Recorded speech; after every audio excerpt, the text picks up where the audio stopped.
Bueno, estimados alumnos, continuamos con las ediciones especiales de los temas para preparar los test. Son temas que vamos un poco más rápido, vamos fijándonos en las preguntas de test más importantes y en las preguntas de desarrollo que también han caído otros años, viendo desde el año 2013, 2012 hasta el año 2019 todas las preguntas que han caído de test y de desarrollo.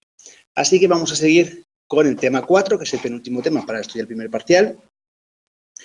Las fuentes del derecho. Aquí, pues, la primera pregunta, la aproximación crítica al concepto de fuentes de derecho, pues ya cayó de desarrollo recientemente en febrero de 2019. O sea que ha caído hace muy poco, el año pasado. Nos dice que la expresión fuentes del derecho se refiere a instancias de las que procede e instrumentos normativos en los que es susceptible plasmarse la regulación jurídica. En febrero de 2017 nos cayó pues la materia, pues son agentes lo que lo crean y las formas que son las normas en sí mismas.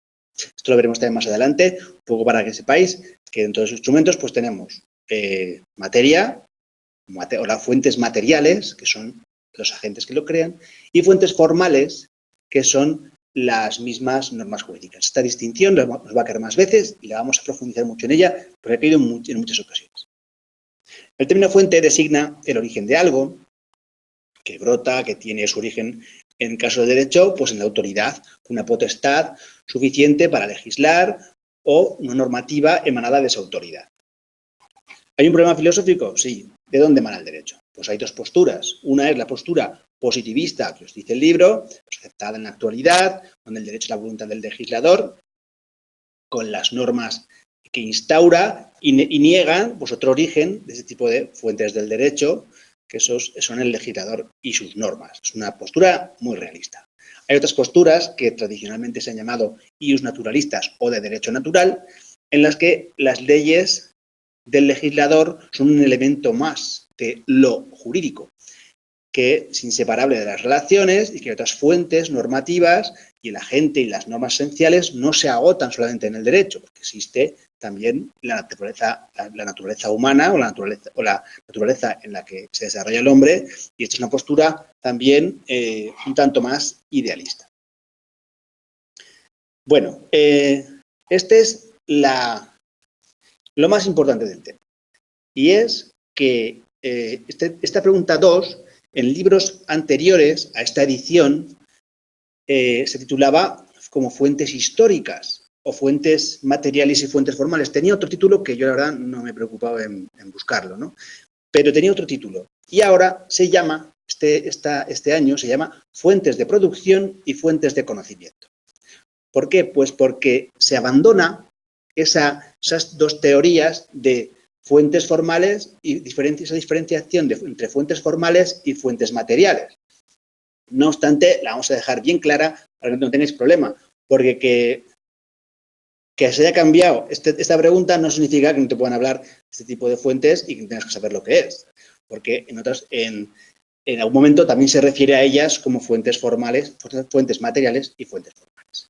Bueno, vamos a ver la distinción. Esto todo ha caído en test en febrero de 2019, en septiembre de 2019, y tenemos que fuentes materiales, pues son fuentes materiales según quienes lo crean. Los agentes creadores, órgano o instancia, y entonces hablamos de fuente de producción. Fuentes materiales crean y son fuentes de producción. Las fuentes formales, por el contrario, se expresan mediante formas y se manifiestan en el instrumento en que se plasma, que son las normas propiamente dichas. Y entonces hablamos de fuente de conocimiento. Fuentes materiales son quienes lo crean, según quienes lo crean, son fuentes de producción. Fuentes materiales, fuentes de producción. Fuentes formales, forma, viene de forma, lógicamente, donde se manifiestan, donde se plasman y son fuentes de conocimiento, es decir, a través de instrumentos a través de los cuales nosotros conocemos esas normas. Por ejemplo, os han preguntado en varias ocasiones, en septiembre de 2019 y en febrero de 2016, ejemplos de fuentes formales. Pues fijaros, fuentes formales tenemos que son, por ejemplo, los reglamentos, fuentes formales o fuentes de conocimiento. Los reglamentos, y en febrero de 2016 cayó la propia Constitución española, que os puede incluso llegar a dudar de ello, ¿no? Pero no tenéis que dudar, son fuentes en las que se ha plasmado de esa forma, en esa forma de Constitución, y por eso son fuentes formales, que también se llaman fuentes de conocimiento, ¿vale? Entonces, tenerlo en cuenta. Pues estos aspectos no están desligados de la primacía, depende de qué sujetos tengan el poder normativo en cada momento histórico, pues esto va a variar, ¿no? Entonces vamos a ver algunas cuestiones relacionadas con el momento histórico. Tenemos pues que en la antigüedad había coexistencia de fuentes y en Roma los pretores o los consultos ostentan la condición de fuente de producción y pues a través de los edictos y leyes y citas, pues bueno, conforman esas fuentes de conocimiento, son pues los edictos, las leyes, los pretores, los jurisconsultos son fuentes de producción y las leyes que emanan pues son fuentes de conocimiento, efectivamente, en un orden jurídico complejo y dinámico. Bien. El derecho medieval, pues, ¿qué ocurre? Pues que los monarcas, la Iglesia, las autoridades municipales, pues son fuentes de producción del derecho de las que derivan las fuentes de conocimiento o fuentes formales, que son las leyes, las bulas, los fueros, es decir, la norma material que emanan, ¿no? Sin una clara relación jerárquica. La lex mercatoria regulaba los intercambios comerciales, lo que supone, pues en general, pues un enjambre de órganos y normativas que ilustra la heterogeneidad y fragmentación del derecho del medievo. La nota común a estos órdenes vigentes hasta los siglos XIV y XV, pues es el pluralismo jurídico, en cuanto que hablamos de una pluralidad o coexistencia de fuentes. Este pluralismo pues da paso al monismo jurídico, ya que el Estado moderno se configura como una única fuente de producción de derecho, negando cualquier otra. Bueno, esto cuando está en rojo es que es una cuestión que aparece en el libro, una pregunta de test como tal, en exámenes, pero sí en el libro. Bueno, el Estado moderno y contemporáneo, pues bueno, pues con la aparición y la consolidación del Estado moderno, desaparece el pluralismo jurídico y vamos hacia el monismo jurídico, ¿no? Se configura el Estado como absolutismo. El rey acumula todo el poder y la autoridad para dictar la ley y el territorio. La idea de nación, un soberano, una sola legislación, sintetiza el significado del Estado moderno con una única fuente de producción. La ley expresa, al fin y al cabo, como fuente de conocimiento, pues la voluntad personificada en la voluntad del gobernante, ¿no? Hay una jerarquización de fuentes y en la cúspide está la voluntad del monarca, por eso es absolutismo.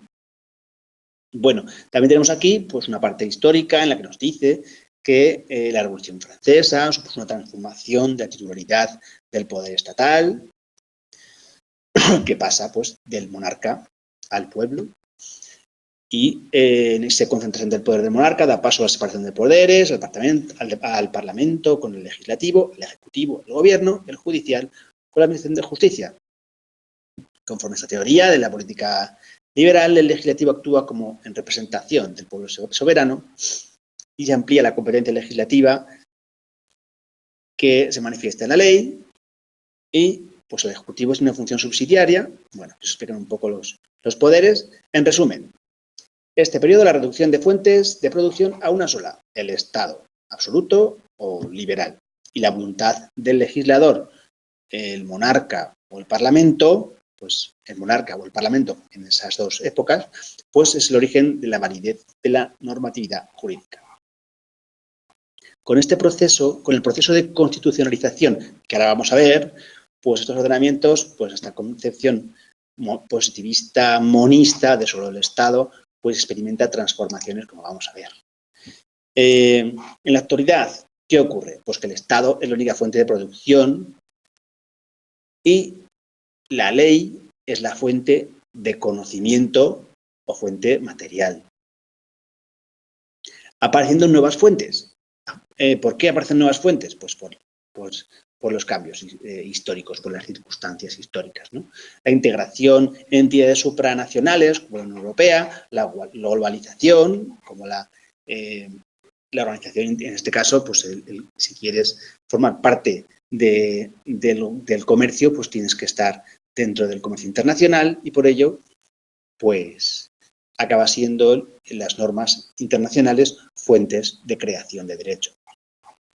La desregulación y privatización de los sectores del derecho. Pues hay con las nuevas fuentes, pues la autonomía de la voluntad, pues surgen pues, arbitraje, conciliación, la mediación, en los ámbitos civiles y laboral, incluso en el penal, pues surgen estas formas de resolución de los conflictos.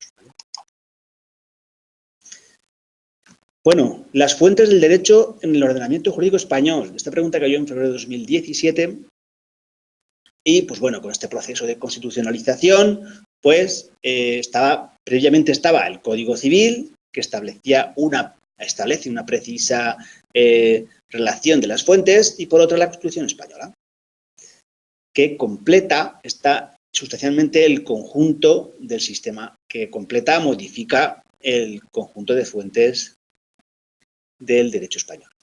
Bueno, artículo 1 del Código Civil, importantísimo. Ha caído en febrero de 2019 y en febrero de 2017. Nos dice, las fuentes del ordenamiento jurídico español son la ley, la costumbre y los principios generales del derecho. La ley, pues es fuente de conocimiento del derecho, fuente material,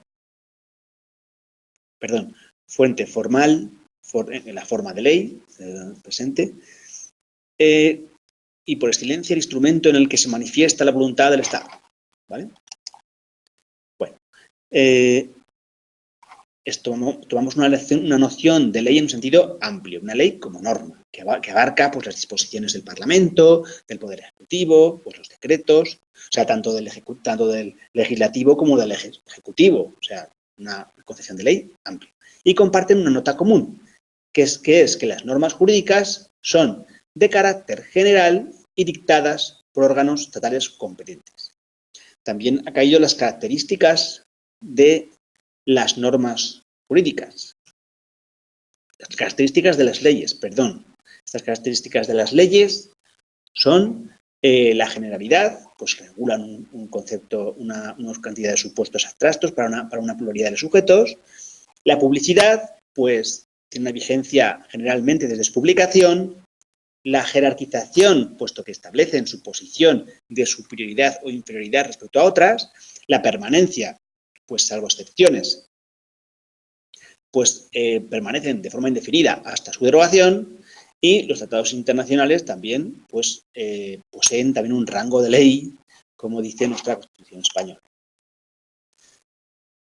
Bueno, la costumbre cayó en septiembre del 2015 en desarrollo. La costumbre, pues tenemos que partir del artículo 1.3 del Código Civil, donde nos dice que la costumbre solo regirá en defecto de ley aplicable, siempre que no sea contraria a la moral y al orden público y que resulte probada. Como veis, la costumbre es una fuente del derecho. ¿Por qué? Pues porque la ley, el propio Código Civil, pues llama en su auxilio a la costumbre, pero requiere de unos requisitos. No todos los usos son costumbres, es costumbre, sino que requiere unos requisitos. ¿Cuáles son? Pues bien, que sea una regulación constatada y demostrable, que se haya constatado que quienes se ajustan a esa conducta, pues le otorgan un auténtico valor de ley del lugar, si son conscientes que cumplen esa regla vigente. Que no existe ley al respecto, por la costumbre es una fuente supletoria. Esto es, solo rige en efecto de ley, y que no sea contraria a la moral y al orden público. Bien, también tenemos los principios generales del derecho. Pregunta que cayó en desarrollo en septiembre de 2014. Establece el artículo 1.4 que los principios generales del derecho se aplicarán en defecto de ley o costumbre. Como veis, hay las fuentes del derecho pues tienen un principio escalonado, ¿no? La ley, la costumbre y los principios generales del derecho. Sin perjuicio de su carácter informador del ordenamiento jurídico. Aquí ha caído por partes, también ha caído en pregunta de test. Primero nos dice que los principios generales del derecho se aplicarán en defecto de ley y costumbre, de ley o costumbre, y además también ha caído que los principios generales del derecho tienen un carácter informador del ordenamiento jurídico.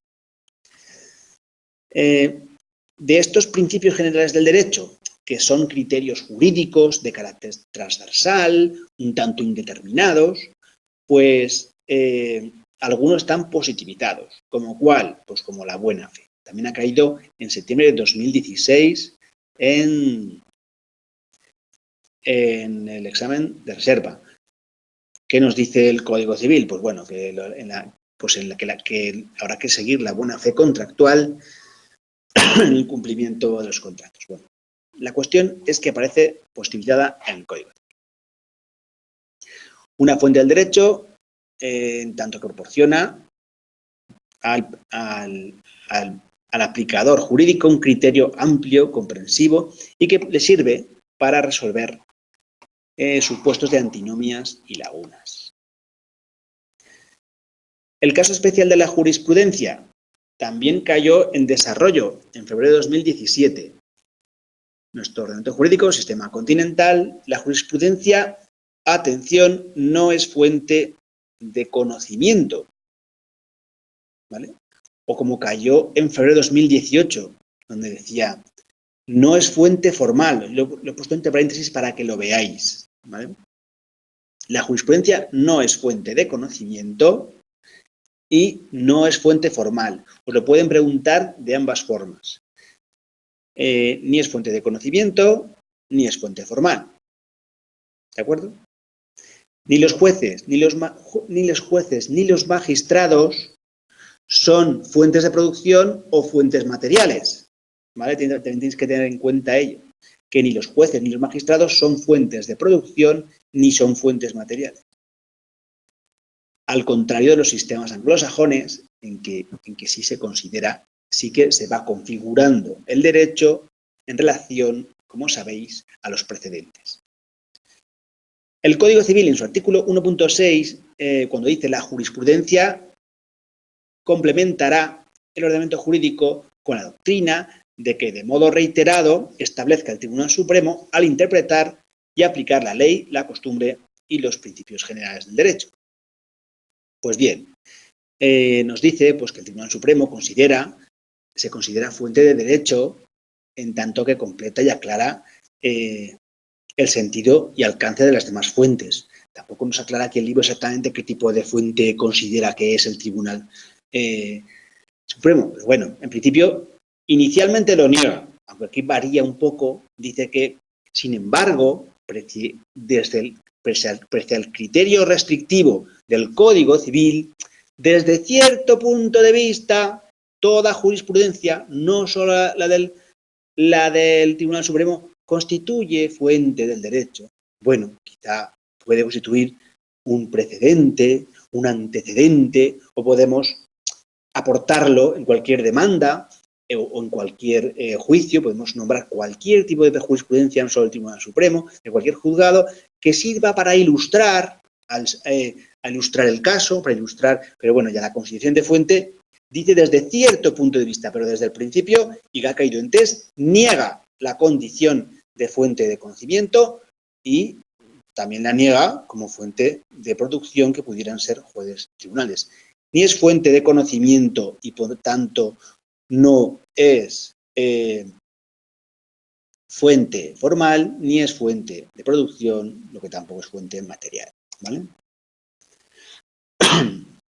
También nos menciona la jurisprudencia del Tribunal Constitucional, en cuanto que aún no está no está recogida en el Código Civil, pues es una fuente de primer orden, nos dice. No porque pueda legislar, sino porque en su función de control e interpretación de las disposiciones constitucionales sobre los derechos fundamentales, en cada caso concreto, posee fuerza vinculante para jueces y tribunales. Tampoco especifica aquí qué tipo de fuente, pero bueno, no podemos decir más de lo que nos dice el libro, ¿no? Nos dice que es una fuente de derecho de primer orden. Entonces, no creo que os lo puedan preguntar de otra forma o manera, ¿vale? Bueno, la Constitución como fuente. Está caído esta pregunta en febrero de 2018, en septiembre del 16, en febrero de 2015. Es una pregunta de desarrollo muy importante, porque denota pues, que conocéis bien el sistema de fuentes que refleja la Constitución española. Así que, vamos a ver. Bueno, nos habla de la crisis del tradicional sistema de fuentes, de que la Constitución del 78 pues, supone un marco general, una estructura institucional del Estado, la distribución de poderes. Hay que reconsiderar el sistema de fuentes a partir del 78, ¿no? Tanto de conocimiento como de producción. Nos dice que la Constitución, y esto ha caído en muchas ocasiones en test, en 2016, en 2013, que la Constitución tiene un valor directo, normativo directo, directamente aplicable, sin necesidad de desarrollo legal. Sus preceptos tienen plena condición de fuente de conocimiento. Es decir, es una norma suprema, es una fuente formal, ¿vale? También esto ha caído mucho, ha caído en febrero de 2014, febrero de 2016, septiembre del 14, bueno, os lo dejo claro, es fuente de conocimiento y es fuente formal del mayor rango y vinculante para los tribunales. Y todo el ordenamiento jurídico y la ley debe interpretarse de conformidad con el texto constitucional. Bueno, es decir, hablamos de esa constitucionalización, es una norma jurídica la Constitución, es indudable que sus preceptos son alegables ante los tribunales y ese valor normativo directo. Pero hay otra novedad. La Constitución española incorpora principios y valores de igual valor normativo y reconfiguran los que hemos visto en el Código Civil que habla de principios generales. Pues bien, aquí hablamos de valores superiores y principios.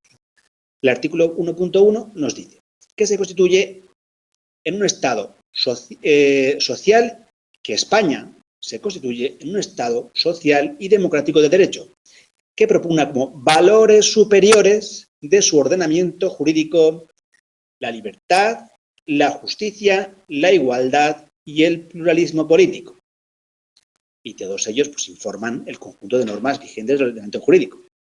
Y el artículo 9.3 de la Constitución española nos dice: la Constitución garantiza el principio de legalidad, la jerarquía normativa, la publicidad de las normas, la irretroactividad de las disposiciones sancionadoras no favorables o restrictivas de los derechos individuales, la seguridad jurídica, la responsabilidad y la interdicción de la arbitrariedad de los poderes públicos. Pues bien, todos estos principios también tienen el mismo valor normativo.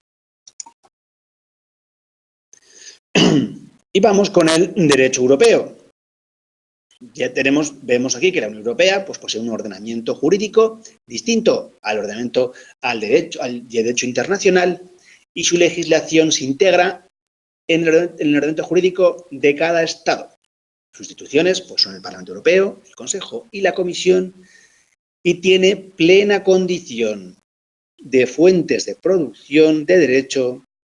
Estos órganos tienen plena condición de fuentes de producción y su normativa, pues los vinculantes, reglamentos y directivas y decisiones, y los no vinculantes, recomendaciones y dictámenes, son las fuentes de conocimiento o fuentes formales aplicables en el territorio de los Estados. El derecho originario se considera en los tratados y derecho derivado, pues esta normativa en reglamentos, directivas y decisiones. Bien, aquí es un pequeño esquema de algunas de las vinculantes y de las no vinculantes. Vinculantes, reglamentos de alcance general, aplicables a todos, tienen un mismo rango que en la ley nacional y se tienen que publicar en el Diario Oficial de la Unión Europea. Las directivas, eso puede ser no obligatorias para uno o varios Estados miembros. El Estado miembro debe alcanzar los resultados que tienen marcados en ella, pero tiene la libertad de elección respecto a la forma y medios para alcanzarlos. Se marca una línea límite para su incorporación al derecho nacional y el objetivo es armonizar legislaciones. Requieren un acto de transposición por los Estados. Las decisiones legislan casos particulares que pueden afectar a Estados miembros, a comunidades autónomas, a una empresa o un ciudadano. Pueden exigir que se actúe o se deje de actuar, concediendo derechos. En definitiva, no requieren transposición. Atentos porque el libro no lo dice así. No requieren transposición las decisiones. Las recomendaciones y dictámenes pues contienen sugerencias, explicaciones relativas a la aplicación de reglamentos y directivas. Bien, por último, pues tenemos que el Tribunal de Justicia de la Unión Europea, el TJUE, es el encargado de garantizar la efectiva aplicación de estas normas y resolver los conflictos entre los Estados miembros y las instituciones europeas. El año de creación es 1952 y la sede es Luxemburgo. Y recordaros también, pues esto de que las decisiones no requieren, como las directivas, un acto de transposición por parte de los Estados. ¿Vale? La página 89 del libro no es correcta. ¿Vale? Bueno, y con esto terminamos este tema. 4 las fuentes del derecho, que espero que os haya servido un poco este resumen para estudiar tanto el test como las preguntas de desarrollo. Muchas gracias.